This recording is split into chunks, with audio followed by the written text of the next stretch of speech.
Bismillahirrahmanirrahim. Assalamualaikum warahmatullahi wabarakatuh. Kabar baik anak-anak? Alhamdulillah. Baik, kali ini ketemu lagi dengan Pak Guru pada pembelajaran tema 7, peristiwa dalam kehidupan. Subtema 1, peristiwa kebangsaan masa penjajahan. Baik, kali ini kita pada pembelajaran pertama. Sebelum pembelajaran kita mulai, mari anak-anak kita berdoa bersama agar pembelajaran hari ini berjalan dengan lancar dan bermanfaat bagi anak-anak. Sebelumnya, mari kita berdoa bersama-sama. Berdoa mulai. Berdoa selesai. Baik, sekarang coba anak-anak perhatikan materi berikut ini. Anak-anak, sebelum pembelajaran hari ini kita mulai, anak-anak persiapkan terlebih dahulu alat-alat pembelajaran seperti pulpen, pensil, buku tugas untuk mencatat hal-hal yang penting dalam pembelajaran hari ini. Sekarang tugas anak-anak adalah perhatikan kedua gambar berikut ini. Gambar yang pertama menunjukkan buah cengkeh sebelum dikeringkan, dan gambar yang kedua adalah buah cengkeh setelah dikeringkan. Cengkeh merupakan salah satu jenis rempah-rempah yang begitu melimpah di bumi Indonesia. Melimpahnya rempah-rempah dapat meningkatkan kesejahteraan masyarakat Indonesia.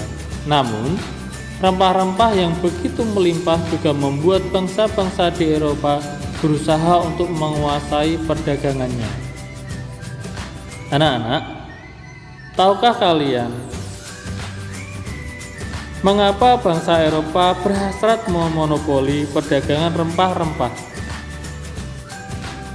Bangsa Eropa berhasrat memonopoli perdagangan rempah-rempah karena harga jual rempah-rempah di Eropa pada waktu itu sangat tinggi.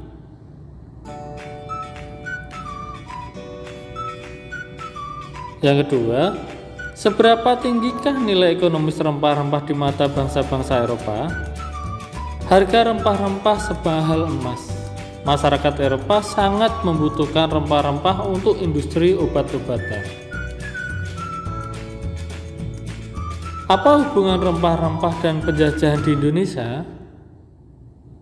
Jatuhnya Konstantinopel ke tangan bangsa Turki pada tahun 1453 menyebabkan bangsa Eropa mengalami kesulitan mendapatkan rempah-rempah. Oleh karena itu, mereka berusaha mencari sendiri daerah penghasil rempah-rempah dengan melakukan penjelajahan samudra dan penjajahan terhadap negara-negara yang kaya akan rempah-rempah. Anak-anak, tahukah kalian manfaat cengkeh? Cengkeh memiliki banyak manfaat.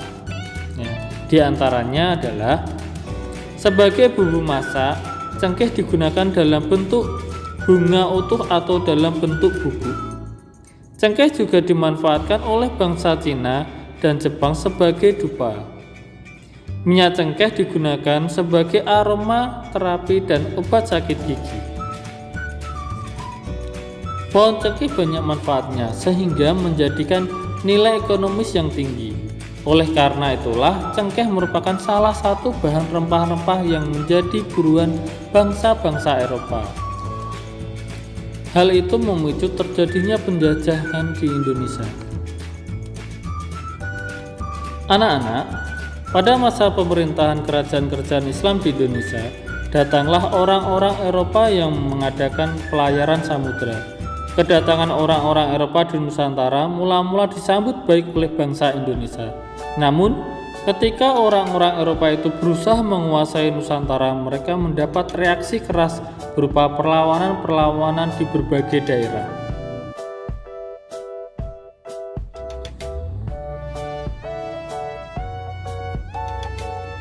Mulai akhir abad ke-15, bangsa Eropa berusaha melakukan penjelajahan samudra.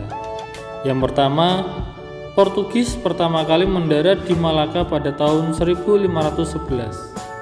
Yang kedua, bangsa Spanyol yang mendarat di Tidore, Maluku pada tahun 1521. Yang berikutnya adalah bangsa Belanda pertama kali mendarat di Pelabuhan Banten pada tahun 1596.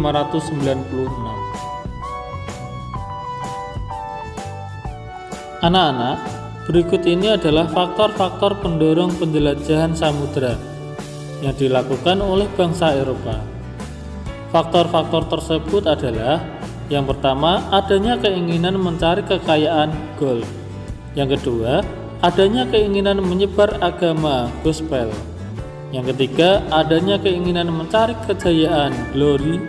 Yang selanjutnya, perkembangan ilmu pengetahuan dan teknologi.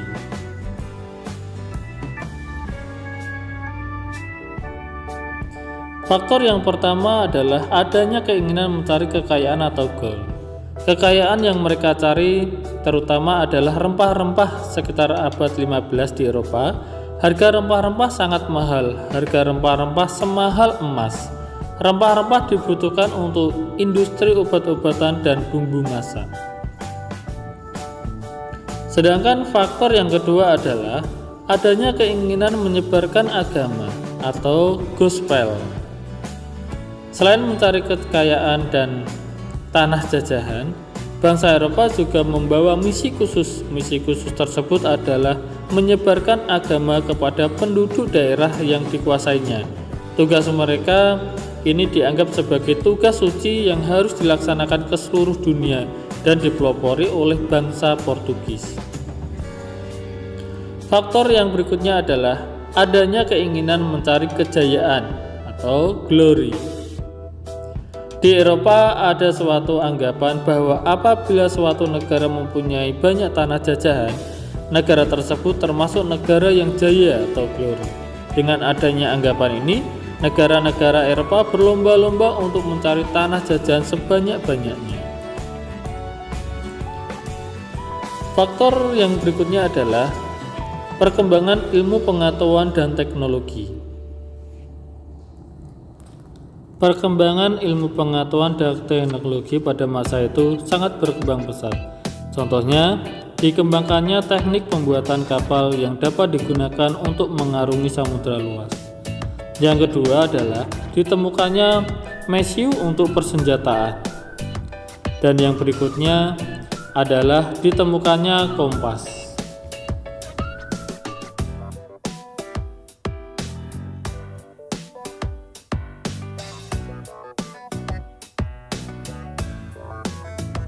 Anak-anak, setelah anak-anak menyaksikan video pembelajaran tadi, sekarang tugas anak-anak adalah kerjakan latihan soal berikut ini. Ditulis pada buku tugas siswa. Jangan lupa diberi nama dan dikirim ke WA Pak Guru. Sekarang perhatikan soal berikut ini. Anak-anak, perhatikan latihan soal berikut ini. Soal yang pertama adalah: siapa yang dimaksud dengan bangsa Barat? Yang kedua, apa faktor yang melatar belakangi bangsa-bangsa Eropa untuk melakukan penjajahan di Indonesia? Soal yang ketiga adalah: kapan bangsa Barat mulai melakukan penjelajahan samudera? Sedangkan soal yang keempat adalah: di mana bangsa Barat pertama kali mendarat di Indonesia? Soal yang kelima: mengapa bangsa Barat melakukan penjelajahan samudera? Soal yang keenam: bagaimana kondisi rakyat yang mengalami penjajahan? Anak-anak, pernahkah kalian mengamati benda-benda yang ada di sekitarmu? Benda-benda tersebut memiliki sifat dan wujud yang berbeda-beda.